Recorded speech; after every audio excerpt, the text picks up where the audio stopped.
먼저 항상 저희 가정을 위해서 기도해 주시는 성도님들께 너무 감사드립니다. 항상 저희들이 올 때마다 격려해 주시고 따뜻하게 맞아 주시고 그렇게 해주셔서 저희들이 항상 힘을 얻고 다시 선교지로 갈 수 있는 것 같습니다. 또한 이 교회를 위해서 항상 헌신하시는 우리 집사님들, 장로님들, 그리고 목사님을 볼 때마다 저희들이 많이 배우고 다시 한번 돌아가서 선교를 할 수 있게 되는 것 같습니다. 또 부족한 저를 이 자리에 주신, 이 자리를 서게 해주신 우리 장로님 그리고 목사님들께 너무 감사드립니다. 오랫동안 저를 봐오신 성도님들은 이제 제가 20살 때 여기 왔기 때문에 지금 34살이 됐습니다. 14년 동안 광주중앙교회에 몸을 담고 있는데 제가 이 단상에 여러 번 섰습니다. 섰을 때마다 많이 느끼셨을 거예요. 저는 설교를 잘하는 사람이 아닙니다. 그런데 이 시간 저는 항상 이 자리에 설 때마다 기도하면서 이렇게 하나님께 기도합니다. 하나님, 제가 만난 하나님을 제가 소개하고 싶습니다. 이 시간 하나님 제 입을 통해서 하나님께서 저에게 오셨기 때문에 그 하나님을 선포할 수 있게 하나님 도와주세요 라고 기도를 합니다. 그래서 이 시간 저의 입에서 나오는 이야기들을 들으시겠지만 정말 하나님께서 역사하셔서 성도님들 마음속에 하나님의 사랑이 가득하길 기도하겠습니다. 기독교, 유대교, 이슬람교의 뿌리가 있습니다. 그 뿌리는 누구일까요? 아브라함입니다. 유대교가 먼저 만들어졌고요. 그리고 기독교가 만들어졌고, 그리고 기독교가 탄생한 이후 이슬람교가 만들어졌습니다. 그래서 이 세 종교는 매우 유사해요. 하지만 다른 부분들이 있습니다. 근데 저는 오늘 이야기하고 싶은 거는 이슬람에 대해서 이야기를 하고 싶습니다. 이슬람들은 유대교의 많은 예식들을 많이 가지고 왔어요. 제가 한 번은 이슬람학과에서 수업을 들을 동안 교수님이 한 영상을 보여줬습니다. 그 영상은 무엇이냐면 어떻게 유대인들이 기도하는가. 이 이슬람인들은 딱 기도할 때 일렬로 딱 들어와서 앞에서 이맘이 이제 목사라고 하죠. 이맘이 딱 서서 이제 낭송을 합니다. 쿠란을 낭송을 합니다. 그러면 그 사람들이 처음에 이렇게 귀를 딱 두 손을 양손을 귀에 딱 대고 제가 하나님의 말씀을 듣겠습니다 하는 이 귀를 딱 댑니다. 그리고 오른손을 왼손에 올리고 이제 기도가 시작이 됩니다. 무릎을 꿇고 절을 하고 그리고 다시 일어나서 다시 마음을 정돈하고. 제가 이 영상을 사실은 찍었어요. 그런 동안 친구에게 내가 이거 찍어도 돼 하는데 기도가 끝날 때까지 아무 말도 안 하는 거예요. 그래서 저는 찍긴 했습니다. 그만큼 그들은 이 기도 시간만큼은 하나님과 나와의 관계, 여러 사람들이 있지만 오직 나는 하나님과 당신과의 관계를 갖겠습니다라는 이런 마음으로 기도를 합니다. 그런데 그 영상을 교수님이 유대인들이 기도하는 영상을 보여줬어요. 그런데 제가 보기에는 저는 이제 기독교인이기 때문에 유대인들의 기도 방법과 이슬람인들이 하는 기도 방법은 매우 유사합니다. 98% 똑같아요. 다만 유대인들은 땅이 없져요. 그런데 이슬람인들은 눕진 않습니다. 그런데 제 옆에 있던 친구들이 그 영상을 보더니 비웃기 시작하는 거예요. 아, 쟤네들이 하는 기도 방법보다 우리 기도 방법이 더 우월하다. 사실 예식에는 우월함이 없습니다. 하나님만이 전능하시죠. 우월한 예식은 하나도 없어요. 전능하신 하나님이 그 예식을 줬습니다. 그걸 누구에게 줬냐면 이스라엘 백성들에게 줬습니다. 제가 한 글을 읽어보도록 하겠습니다. 이슬람에는 쿠르반 바이람이라는 축제가 있습니다. 터키의 최대 명절로 알려져 있는 쿠르반 바이람은 이슬람 문화권에서 지내는 종교 축제이다. 자신의 아들마저 신에게 바치려 했던 아브라함과 순종과 신앙을 기념하는 날이며 아들을 바치려고 했으나 결국은 동물을 신께 드리는 제물로 대신 희생했다고 해서 희생절이라고 불리기도 한다. 당시 제사 의식이 형제까지 전해져 일정 소득이 있는 무슬림인들은 형편에 따라 양, 염소, 소, 낙타 등을 동물을 신께 제물로 바치는 관습이 있다. 이때 바치는 동물은 흠이 없고 깨끗해야 하며 양과 염소는 태어난 지 1년, 소는 2년, 낙타는 5년까지 되어야 한다. 여러분들 이 글을 들으면서 어떤 예식이 떠오르셨나요? 어떤 게 유사합니까? 6월절이 유사하다고 생각이 드시지 않았나요?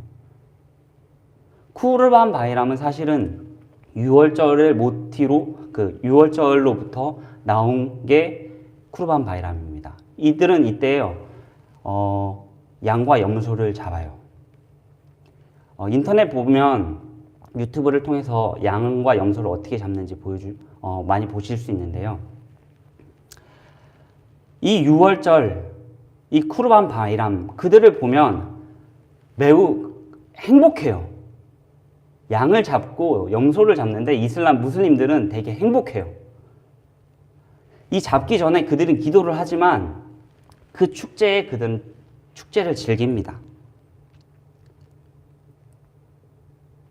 성경에 나온 6월절은 사실은 출애굽을 하기 전 하나님께서 이스라엘 백성에게 10번째 재앙으로 주신 재앙을 피하는 방법의 예식입니다. 사실 양을 잡는 것은 하나님께서 이스라엘 백성에게 먼저 주신 게 아니라 아담에게, 죄를 짓고 나서 아담에게 주셨어요.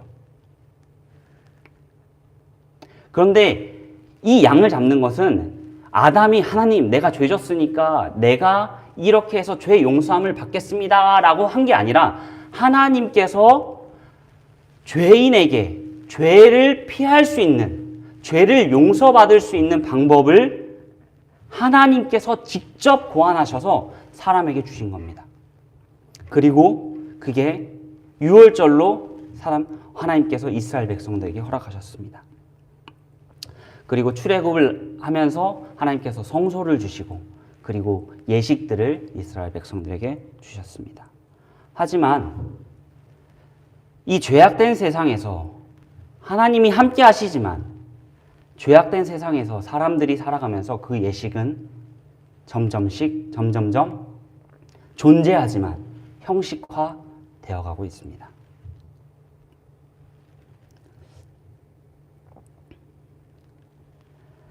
예수님도 6월절에 참여를 하셨습니다. 시대의 소망 8장에는 6월절에 참여하심이라고 그 장이 나옵니다. 예수님은 성년 12살이 되었을 때 아버지 어머니와 함께 예루살렘에 가셨습니다. 그리고 거기서 하시는 예식들을 보셨어요. 그리고 그 예식이 형식화되어 있는 모습을 보셨습니다. 그 예식이 지금 마치 무슬림들이 하는 예식과 같습니다. 그저 참 이 양을 잡고 염소를 잡는 의미가 어떤 의미인지 하나도 몰라요. 그냥 축제예요. 양을 잡으면 그 양으로 먹을 수 있기 때문에 가족이 나눠 먹고 가족이 모이기 때문에 축제가 되는 하나의 축제의 장입니다. 무슬림들에게는 그러한 축제의 장입니다. 그래서 그 의미가 무슬림들에게 제가 물어봤어요. 너 이게 뭔지 아니? 몰라요. 그런데 왜 해? 아니, 우리 부모님이 하시니까, 우리 할아버지 할머님이 하셨으니까. 참된 의미를 모릅니다.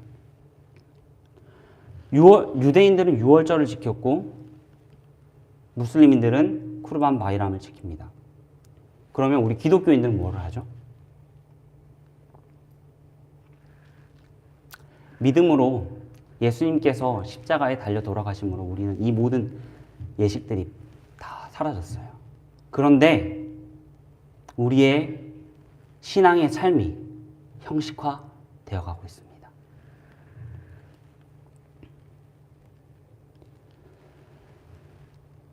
믿음으로 구원을 얻어서 사는 우리나 그들이나 별반 다를 게 없어요. 그들은 의미를 상실해가고 우리는 신앙의 의미를 상실해가고 있습니다. 코로나가 시작되면서 많은 사람들이, 저 이제 안식일 교회로 이야기하겠습니다. 많은 사람들이 교회에 가지 않게 되었습니다. 저도 역시 터키에 있으면서 안식일에 교회에 가지 않고 집에서 예배를 드렸어요. 교회에 가지 않고 안식일에 집에서 예배를 드리니까 여러분들 어떠셨나요? 안식일을 내가 안식일답게 보내는 것 같으셨나요? 전혀 그렇지 않았어요. 그래서 저는 반대로 생각해 봤습니다. 내 마음속에 뭐가 문제일까? 분명히 저는 예배를 드리면서 하나님과 교제를 하면서 그 안식일을 보냈어요. 하지만 교회에 가지 않았다는 이유만으로 제 마음은 불편했습니다. 어쩌면 제 마음속에 이 안식일은 형식화되었을지 모르겠습니다. 진정으로 내가 혼과 마음을 다하여 하나님께 예배 드렸으나 그게 사실은 저의 형식이었다는 거예요. 현대교회에 와서 우리는 예수님의 그 십자가에 달려 돌아가심을 정말 값없이 주는 은혜인데 저희는 값없이 그냥 받은 그냥 값싼 은혜가 되어버렸습니다. 주 예수를 믿으라. 그러면 너와 내 집이 구원을 얻으리라. 네, 예수님 믿으면 구원을 받습니다. 확실합니다. 하지만 믿는데 예수님은 보지 않아요. 예수님은 믿는데 예수님은 보지 않아요. 다시 말해서 지금을 살아가는 우리 모두는 죄가 무엇인지 전혀 모릅니다. 로마서 6장 23절에는 죄의 삭은 사망이요 하나님의 은사는 그리스도 예수 우리 구주 안에 있는 영생이니라. 성경에 죄의 결과는 사망이라고 명시하고 있습니다. 구약에 살고 있던 유대인들은 죄의 결과가 사망이라는 것을 매년 느꼈어요. 아니, 제사를 드릴 때마다 그들은 죄의 결과는 사망이구나라고 느꼈습니다. 그런데 저희는 예수님이 십자가에 달려 돌아가시고 나서 물질 맞는 주기가 오고 나서 그 이후로부터 우리는 죄의 결과는 사망? 진짜? 옆에서 죄를 짓는데 누가 죽지 않아요. 분명히 사망이라고 했는데. 그래서 우리는 무뎌집니다. 죄에 대해서 무뎌져요. 죄가 무엇인지 모르기 때문에 우리는 더 이상 기도할 필요가 없습니다.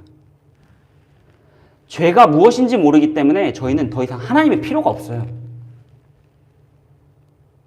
죄가 무엇인지 모르기 때문에 현대사회는 교회와 종교는 그저 자신의 마음의 위로를 얻는 수단이 되었습니다.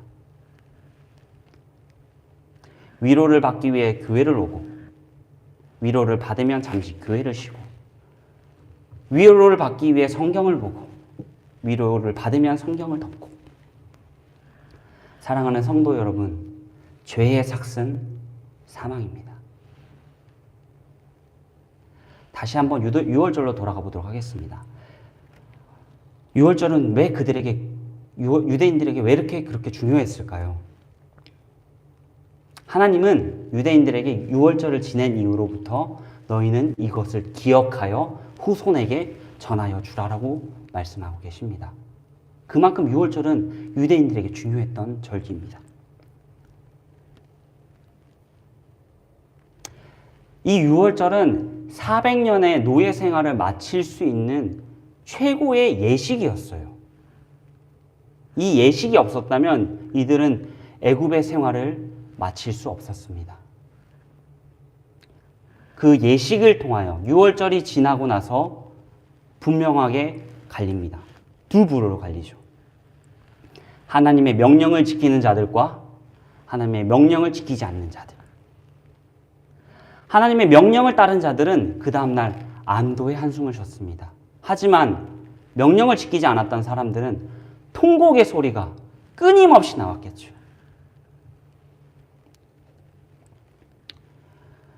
우리에게 유월절은 필요합니까? 필요 없습니다. 예수님이 달려 돌아가셨기 때문이죠. 레위기 1장 4절부터 5절의 말씀을 함께 읽도록 하겠습니다. 레위기 1장 4절부터 5절의 말씀입니다.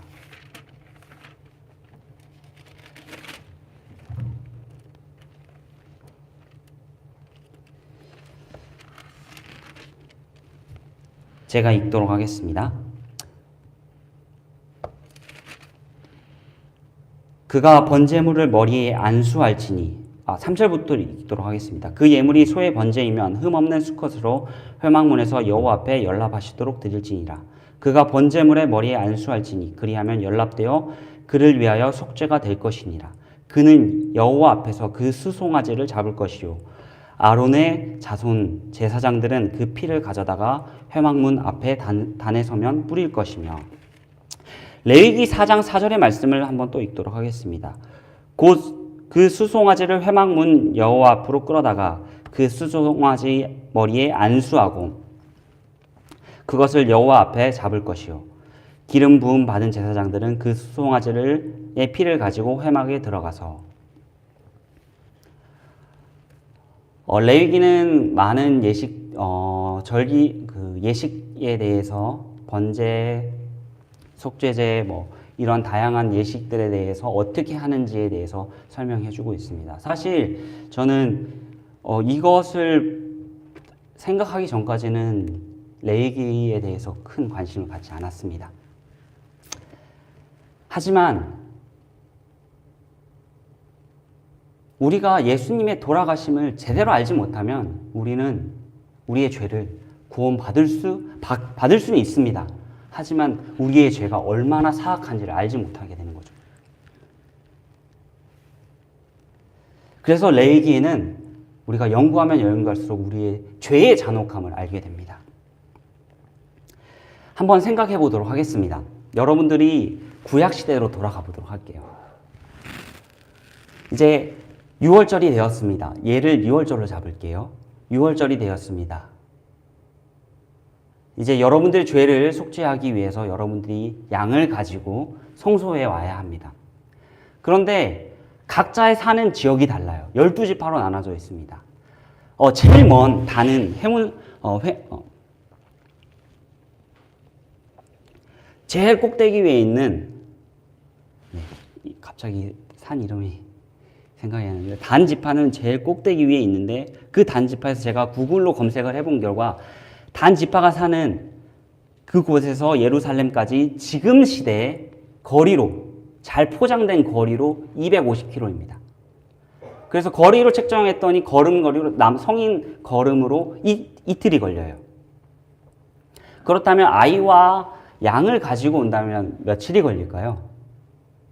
적어도 4일에서 많게는 일주일이 걸릴 겁니다. 그런데 그곳에 올 때 사실은 예수님 당시에는 성소에서 양을 팔았어요. 희생 제물을 드릴 수 있는 것들을 팔았습니다. 편의에 의해서. 그런데 그 전에 땅이 갈리고 유대인들이 올 때 양을 흠없고 점없는 양을 가지고 와야 하는 새끼 양을 가지고 와야 하는데 여러분들 가지고 오실 때 어떻게 가지고 오시겠어요?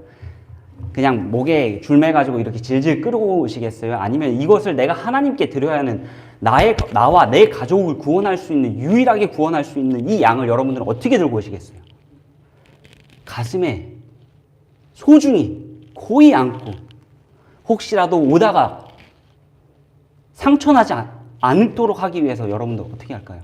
고이 안고 오십니다. 고이 안고 일주일을 끌고 옵니다. 그러면 일주일 사이에 사실은 1년 된 양이라고 할지라도 일주일을 안고 오는 사이에 여러분들 이 양과 저는 어떻게 되죠? 정이 들어요. 그 따뜻한 체온이 제 가슴 속에 남아있어요. 예루살렘에 도착을 합니다. 저보다 빨리 온 가족들이 다 있겠죠? 그 가족들이 한 명씩 다 빠져나갑니다. 그리고 저희 가족 차례가 되었어요. 고이, 정말 정이 든 얼굴 쓰다듬고 고이 안고 온 양을 이제 제사장 앞에, 번제단 앞에 가지고 옵니다. 회막 안에 들어가요. 그리고 보면, 여기 성경에 보면 제가 양에게 안수를 합니다. 저의 가족의 모든 죄도 양에게 안수를 해요.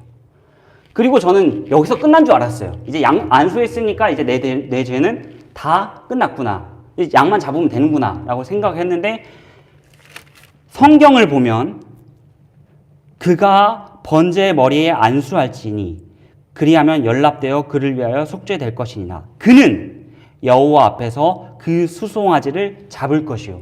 이제 안수한 제가 뭐 해야 합니까? 이 양을 잡아야 돼요. 저는 제사장이 잡는 줄 알았어요. 제사장이 그걸 잡고 끝나는 줄 알았어요. 그런데 이제는 그 죄의 결과를 뭐 해야 합니까? 그 고통을 제가 양에게 줘야 합니다.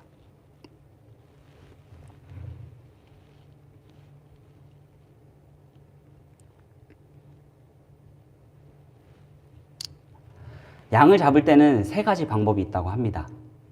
첫째는 목을 이렇게 베는 거. 그리고 둘째는 한 번에 죽일 수 있는 심장을 찌르는 거. 그리고 셋째는 여기 미간을 한 번에 찌르는 거. 양의 미간을 찌르는 거겠죠. 뭐 성경에는 어떻게 죽이는 방법에 대해서는 언급하지 않고 있습니다. 그래서 제가 생각을 해봤어요. 아브라함을 생각해 봤습니다. 창세기 22장으로 돌아가 보시면 아브라함이 하나님으로부터 명령을 받습니다. 아브라함아, 너의 사랑하는 누구? 이삭을 번제로 드려라. 그러니까 아브라함이 순종을 합니다. 아브라함이 어떠한 믿음을 가졌는지 저는 정말 상상을 할 수가 없습니다. 근데 아브라함이 순종을 해요. 그리고 모리아 산으로 누구와 함께 갑니까? 이삭과 함께 갑니다. 제가 이 말씀을 묵상을 하면서 사실은 제 아들을 이렇게 품에 안고 있었어요. 하나님께서 내 아들을 성결아, 네 아들 나에게 바쳐라. 뭐 순종을 할 수 있을지 모르겠지만 순종을 했다고 생각을 했습니다. 그런데 이제 가야 돼요. 가는 길이 성경에 보면 3일이 걸렸다고 합니다. 모리아 산까지. 3일 동안 어떠한 생각을 했을까요? 아브라함은. 뭐 여러 가지 생각, 하나님 이 방법을 피할 수 있는 방법을 알려주십시오. 기도했겠죠. 뭐 여러 가지 생각을 했을 것입니다. 그런데 저는 아이를 품고 있으면서 이런 생각이 드는 거예요. 아브라함이 챙겨간 건 칼하고 불이 있었거든요. 내가 어떻게 하면 이 아들을 고통 없이 단번에 죽일 수 있을까? 여러분들 유튜브를 통하여서 이슬람인들은 할랄 푸드라고 해서 성경의 방법대로 동물을 죽입니다. 피를 아예 다 짜버리기 위해서 목을 칼로 절단을 해요. 그러면 이상하게 양은 잡아요. 잡으면 이걸 자를 때까지는 가만히 있습니다. 그런데 자름과 동시에 양이 몸부림쳐요. 그러면 그것을 온 가족이 보고 있어요. 그러면 그걸 보고 있는 가족들은 어떨까요? 처참합니다. 처참해요. 그런데 아브라함이 그 양 바치는 것들을 봤던 아브라함이 이삭을 바칠 때 내가 어떻게 하면 이삭을 한 번에 진짜 고통 없이, 정말 이런 이야기를 하면 안 되지만 어떻게 하면 이 아들을 아프지 않고 하나님께 드릴 수 있을까 생각하지 않을까요?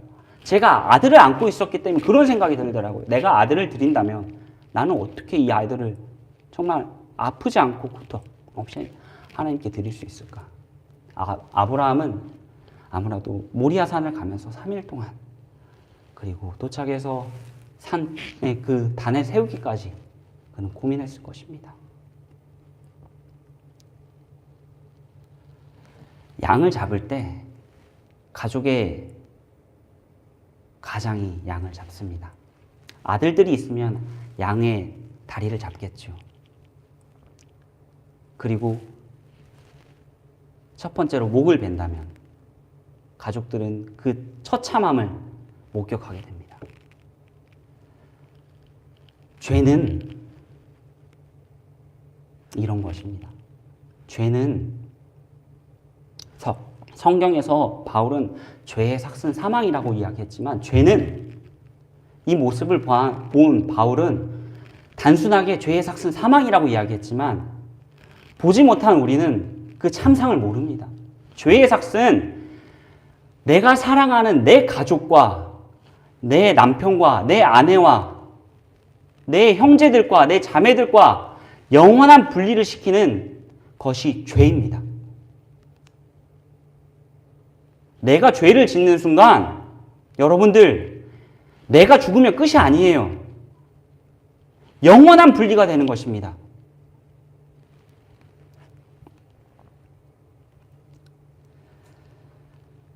그런데 이 영원한 분리를 시키지 않기 위해서 하나님께서 자신의 사랑하는 아들 예수님을 이 땅에 보내셨습니다.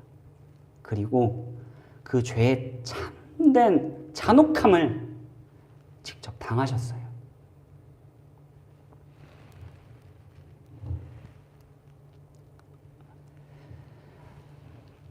하나님께 내가 기도할 때 하나님 나의 모든 것을 채워주십시오 라고 하는 믿음의 기도가 아닙니다. 정말 믿음의 기도란 나를 위해 달려 돌아가신 그 예수 그리스도를 보는 것이 정말 믿음의 기도입니다. 로마서 8장 3절에는 이렇게 말하고 있습니다. 율법이 육신으로 말미암아 연약하여 할 수 없는 그것을 하나님이 하시나니 곧 죄를 인하여 자기 아들을 죄 있는 육신의 모양으로 보내어 육신의 죄를 정하사. 로마서 3장 24절에는 그리스도 예수 안에 있는 그 속으로 말미암아 하나님의 은혜로 값없이 의롭다 하심을 얻은 자 되었느니라. 우리가 의롭게 된 것은 오직 예수 그리스도를 통하여서만이 가능합니다. 누군가는 그 죄의 참상을 당해야 합니다. 그 당한 분은 예수님이시고요.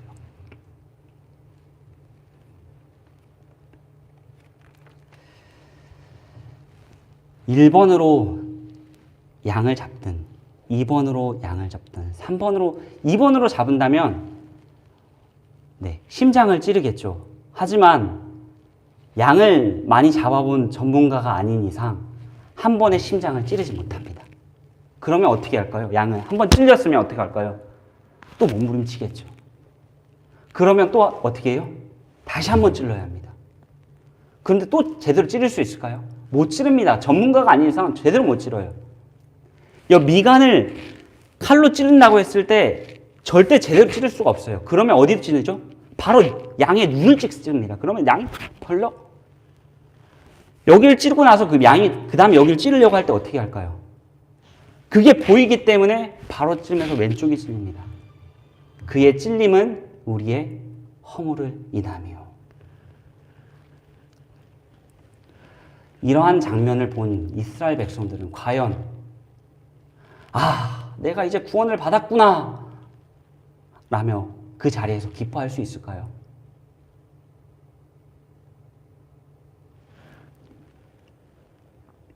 아마도 이 장면을 본 이스라엘 백성들은 퇴죄. 내가 하나님 앞에서 큰 죄인이구나 라고 고백할 수밖에 없습니다.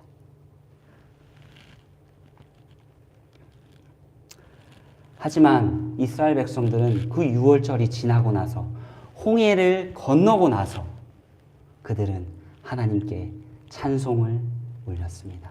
분명히 우리도 그럴 날이 올 것입니다. 다시 선교지로 돌아가는 일은 저에게 참 어려운 결정이었습니다. 불안한 마음들이 저를 사로잡았고요. 코로나, 50일 안 된 아이를 데리고 갈 때 어떡하지? 하지만 말씀을 보고 기도하면서 제가 하나님께 믿음으로 유일하게 고백할 수 있는 방법은 순종이라는 것을 알게 되었습니다. 그래서 매일매일 하나님께 기도합니다. 하나님, 제가 하나님 말씀을 순종할 수 있도록 도와주십시오. 하나님, 저희 가족이 하나님의 말씀에 순종할 수 있는 가족이 되게 도와주십시오. 사랑하는 성도 여러분, 죄를 이기는 방법은 예수 그리스도를 바라보는 것입니다. 죄를 이기는 방법은 하나님의 말씀에 순종하는 것입니다. 이 연말기도 주일 많은 역경과 고난이 1년 동안 있었고 그 동안도 있었고 앞으로도 있을 것입니다. 하지만 그 고난과 역경은 죄악에 비하면 아무것도 아닙니다.